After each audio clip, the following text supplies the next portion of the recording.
नमस्कार दोस्तों, स्वागत है आपका एक और नए वीडियो में। दोस्त हम बिना देरी करते हुए आगे बढ़ते हैं और पहला क्वेश्चन दिया है, बांसुरी वाद्य यंत्र किस प्रकार के वाद्य यंत्रों की श्रेणी में आते हैं। तो दोस्त ये जो बांसुरी वाद्य यंत्र है ये सुशील वाद्य की श्रेणी में आते हैं। इसका विकल्प नंबर ए सही हो जाएगा। ये एसएससी सीएचएसएल 20 मार्च 2023 के एग्जाम में पूछा गया था और इस क्वेश्चन का जो है ये व्याख्या दिया है कि बांसुरी एक प्रकार का सुशील वाद्य है। नरकट वाले काष्ठ वाद्य उपकरणों के विपरीत बांसुरी एक बिना नरकट वाला वायु उपकरण है जो एक छिद्र के पार हवा के प्रवाह से ध्वनि उत्पन्न करता है। और अगला क्वेश्चन दिया हुआ है 17 नंबर क्वेश्चन कि पंडित राम नारायण एक हिंदुस्तानी शास्त्रीय संगीतकार हैं जो बजाते हैं। तो दोस्त पंडित राम नारायण जो है वो सारंगी बजाते हैं। इसका विकल्प नंबर ए सारंगी सही हो जाएगा। और अगले क्वेश्चन की तरफ बढ़ते हैं और 18 नंबर क्वेश्चन कह रहा है कि श्री बिस्मिल्लाह खां संगीत वाद्ययंत्र के प्रसिद्ध वादक थे। तो दोस्त ये जो श्री बिस्मिल्लाह खान थे वह शहनाई वादक थे। इसका विकल्प नंबर डी शहनाई सही हो जाएगा। और ये जो है इस प्रश्न का व्याख्या किया गया है कि ये श्री बिस्मिल्लाह खां को वर्ष 2001 में भारत के सर्वोच्च सम्मान भारत रत्न से सम्मानित किया गया। ये तीसरे भारतीय संगीतकार थे जिन्हें भारत रत्न से सम्मानित किया गया है। बिस्मिल्लाह खां का मूल नाम कमरुद्दीन खान था। और ये जो है ढोल लकड़ी, पीतल, चमड़ा, कपास, चर्मपत्र तथा धातु के द्वारा बना एक ताल वाद्य यंत्र होता है। सार्वजनिक घोषणाओं में भी इसका उपयोग किया जाता है। और 19 नंबर क्वेश्चन कह रहा है कि जाकिर हुसैन का संबंध किस वाद्य यंत्र से है। और यह एसएससी सीएचएसएल 5 मार्च जो 2023 के एग्जाम में पूछा गया था। दोस्त ये जो जाकिर हुसैन है ये तबला बजाते हैं। इसका विकल्प नंबर डी जो है तबला सही हो जाएगा। और इस प्रश्न का व्याख्या जो है किया गया है कि जाकिर हुसैन को भारत सरकार द्वारा कला के क्षेत्र में वर्ष 1988 में पद्मश्री और 2002 में पद्म भूषण से सम्मानित किया गया था। और हाल ही में वर्ष 2023 में जाकिर हुसैन को राष्ट्रपति द्रौपदी मुर्मू द्वारा पद्म विभूषण से सम्मानित किया गया है। और ये जो है वायलिन विश्व के सबसे लोकप्रिय वाद्य यंत्रों में से है। इसमें प्रत्येक तार से जो मूल स्वर उत्पन्न होता है उसकी आवृत्ति 435 हर्ट्ज होती है। और गिटार मूलतः सितार से विकसित हुआ है। गिटार हल्की लकड़ी का बना होता है। इसमें 4 से 6 तार होते हैं। इसका प्रयोग प्रायः अकेले गायन हेतु होता रहता है। और अगला क्वेश्चन दिया हुआ है कि इंजीनियर एम सुब्रह्मण्यम संगीत वाद्ययंत्र से जुड़ी एक प्रसिद्ध हस्ती थे। और यह भी एसएससी सीएचएसएल 22 मई 2022 के एग्जाम में पूछा गया था।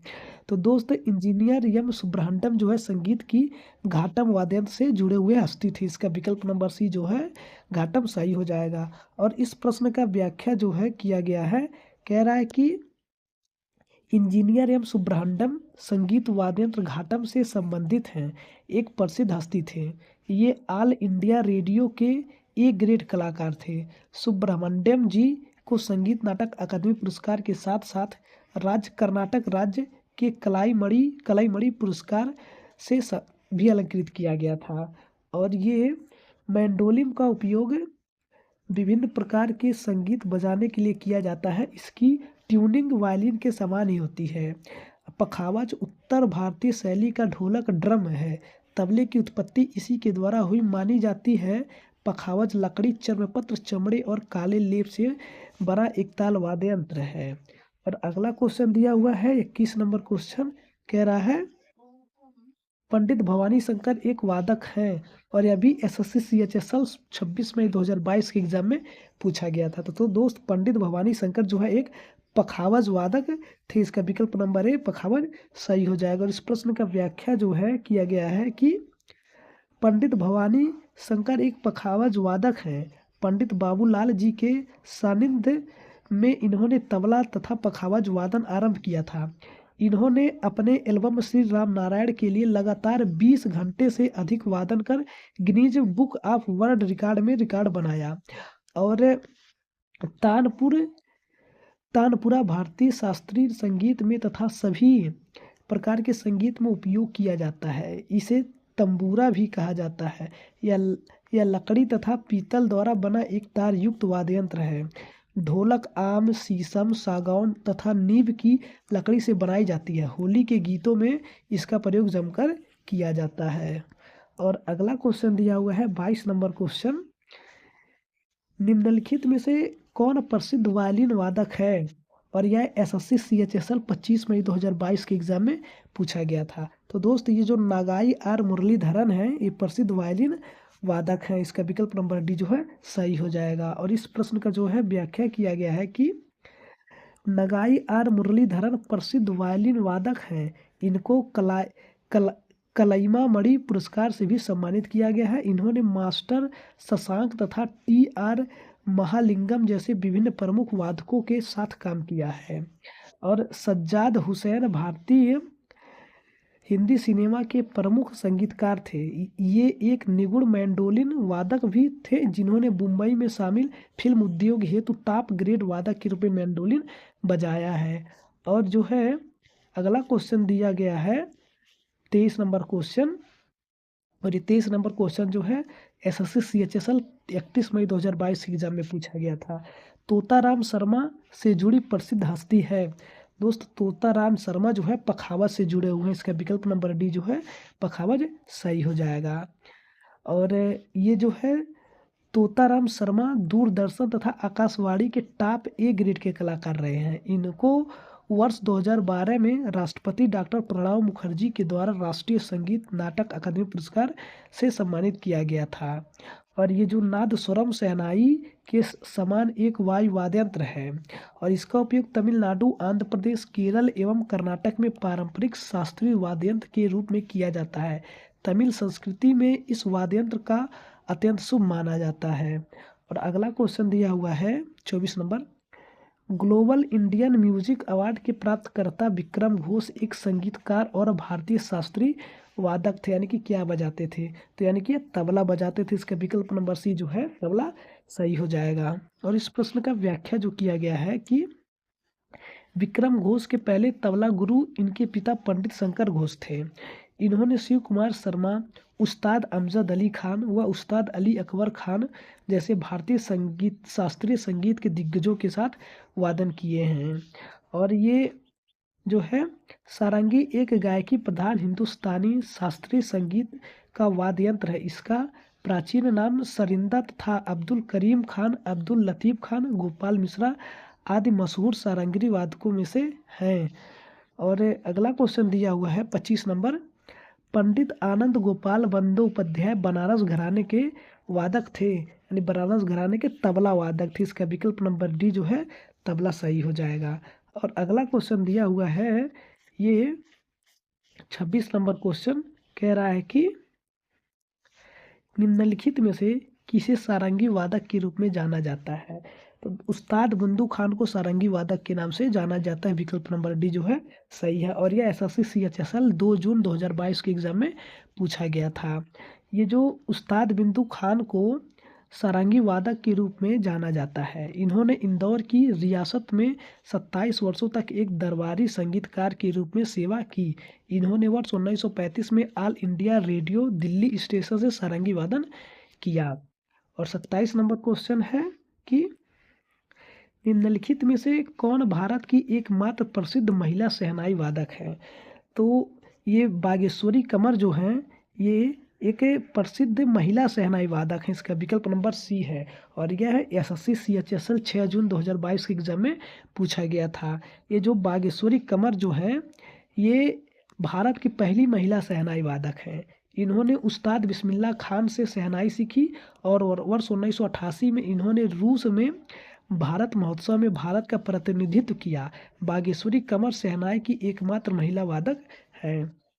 अगला क्वेश्चन दिया हुआ है 28 नंबर, पद्म भूषण पुरस्कार से सम्मानित उस्ताद साबरी खान एक वादक थे। दोस्तों उस्ताद साबरी खान जो है एक सारंगी वादक थे। इसका विकल्प नंबर डी ए जो है सारंगी सही हो जाएगा। और इसका व्याख्या किया गया है कि उस्ताद साबरी खान प्रसिद्ध सारंगी वादक थे जिन्होंने इस भारतीय वाद्य यंत्र को संपूर्ण विश्व में लोकप्रिय बनाया है। भारत सरकार द्वारा इन्हें 1992 में पद्मश्री पुरस्कार, 1986 में संगीत नाटक अकादमी पुरस्कार तथा 2006 में पद्म भूषण से सम्मानित किया गया था। और संतूर का भारतीय नाम सतंत्री वीणा अर्थात 100 तारों वाली वीणा है, जिसे बाद में फारसी भाषा से संतूर नाम दिया गया। यह मूल रूप से कश्मीर का लोक वाद्य यंत्र है तथा इसे सूफी संगीत में प्रयोग किया जाता है। और अगला क्वेश्चन दिया हुआ है 29 नंबर क्वेश्चन, प्रसिद्ध संगीतकार शंकुर खान निम्नलिखित में से किस वाद्य यंत्र से संबंधित है? और ये एसएससी CHSL 31 मई 2022 के एग्जाम में पूछा गया था। दोस्त, ये शंकुर खान जो है सारंगी वादक है। इसके विकल्प नंबर सी जो है सारंगी सही हो जाएगा, सारंगी।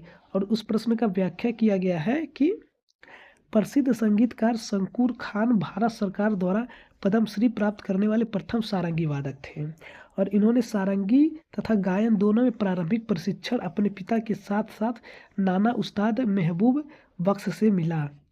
और अगला क्वेश्चन दिया है 30 नंबर क्वेश्चन, निम्नलिखित में से कौन सा वाद्य यंत्र अनोखीलाल मिश्रा द्वारा बजाया जाता है? दोस्त, अनोखीलाल मिश्रा द्वारा जो है तबला बजाया जाता है। इसका विकल्प नंबर डी जो है तबला सही हो जाएगा। और यह एसएससी CHSL 1 जून 2022 के एग्जाम में पूछा गया था। और इस प्रश्न का व्याख्या किया गया है कि अनोखीलाल मिश्रा तबला वाद्य यंत्र से संबंधित थे। इन्हें तबला वादन के सम्राट के रूप में पहचाना जाता था। वह साथ ही साथ तबला सम्राट पंडित अनोखीलाल मिश्रा के नाम से भी संबोधित किया जाता था। ये बनारस घराने से संबंधित है। अनोखीलाल मिश्रा जो है बनारस घराने से संबंधित है। ये सबसे ज़्यादा महत्वपूर्ण है। और अगला क्वेश्चन दिया हुआ है 31 नंबर क्वेश्चन, निम्नलिखित में से कौन सितार वादक है? और जो शाहिद परवेज जो है सितार वादक हैं। और एसएससी CHSL 6 जून 2022 के एग्जाम में पूछा गया था। और इसका व्याख्या किया गया है, उस्ताद शाहिद परवेज खान को विश्व के महानतम सितार वादकों में से एक कहा जाता है। इन्हें भारत सरकार द्वारा पद्मश्री तथा संगीत नाटक अकादमी पुरस्कार से सम्मानित किया गया है। शहीद परवेज खान इटावा घराने की 7वीं पीढ़ी से संबंध रखते हैं। और अगला क्वेश्चन दिया हुआ है 32 नंबर कि हाफिज अली खान बंगस घराने के एक भारतीय वादक थे, सरोद वादक थे। इसका विकल्प नंबर सी जो है सरोद सही हो जाएगा। और ये एसएससी CHSL 9 जून 2022 के एग्जाम में पूछा गया था। और इसका व्याख्या किया गया है कि हाफिज अली खान बंगस घराने के एक भारतीय सरोद वादक थे। किस घराने के? बंगस घराने के। ये बंगस घराने की 5वीं पीढ़ी से ताल्लुक़ रखते थे। इनके पिता उस्ताद नन्हे खान थे और इन्हें 6 साल की उम्र से 13 साल की उम्र तक संगीत की तालीम दी। और अगला क्वेश्चन दिया हुआ है 33 नंबर क्वेश्चन, पद्म भूषण पुरस्कार विजेता बिक्कू बिनायकरम एक वादक है। तो बिक्कू बिनायकरम जो है एक घटम वादक है। इसका विकल्प नंबर डी जो है घटम सही हो जाएगा। और यह एसएससी CHSL 8 जून 2022 के एग्जाम में पूछा गया था। और इस प्रश्न का व्याख्या किया गया है कि पद्म भूषण पुरस्कार विजेता बिक्कू बिनायकरम एक घटम वादक है। इन्हें घटम को लोकप्रिय बनाने का श्रेय दिया जाता है। और इनका जन्म 1942 को तमिलनाडु में हुआ था। और इनके पिता जो है, इनके पिता कौन थे? इनके पिता जो है एक विख्यात ताल वादक थे। वह इनके पहले गुरु भी थे। और अगला क्वेश्चन दिया हुआ है ये 34 नंबर क्वेश्चन कि घटम एक प्रकार की है। यह एसएससी CGL 11 अप्रैल 2022 के एग्जाम में पूछा गया था। तो ये घटम जो है एक बड़े आकार वाला संकीर्ण मुंह का मिट्टी का बर्तन है, जिसका उपयोग तबले के रूप में किया जाता है। और इसका अगला क्वेश्चन दिया हुआ है 35 नंबर क्वेश्चन, निम्नलिखित में से किस वाद्य यंत्र को मंगल वाद्य के नाम से भी जाना जाता है? तो मंगल वाद्य यंत्र के नाम से शहनाई को जाना जाता है। इसका विकल्प नंबर ए शहनाई सही हो जाएगा। और इसकी व्याख्या की गई है कि शहनाई वाद्य यंत्र को सामाजिक और धार्मिक समारोह में बजाया जाता है। इसमें 7 अंगुल छिद्र होते हैं तथा इसे 2 कंपिकाओं से फूंका जाता है। जो इस वाद्य यंत्र का प्रमुख अंग है, उस्ताद बिस्मिल्लाह खां भारत के प्रसिद्ध शहनाई वादक थे। तो दोस्त, अगर आप लोगों को वीडियो अच्छा लगा हुआ है तो आप लोग वीडियो को लाइक कीजिएगा और चैनल को सब्सक्राइब कीजिएगा। दोस्त, हम इस वीडियो का अगला पार्ट जो है कल लेकर के आएंगे, यानी कि पार्ट नंबर जो है ये पार्ट नंबर 3 रहेगा। और पार्ट नंबर 2 जो वीडियो चल रहा है पार्ट नंबर 2 है। और इसका पार्ट नंबर 1 हो गया है। प्रश्न नंबर 1 से लेकर के वह 15 तक था। तो दोस्तों उस वीडियो का पार्ट नंबर 1 का जो है लिंक हम इस वीडियो के डिस्क्रिप्शन में देंगे, आप लोग उसे ज़रूर देखिएगा। दोस्त मिलते हैं अगले वीडियो में। जय हिंद।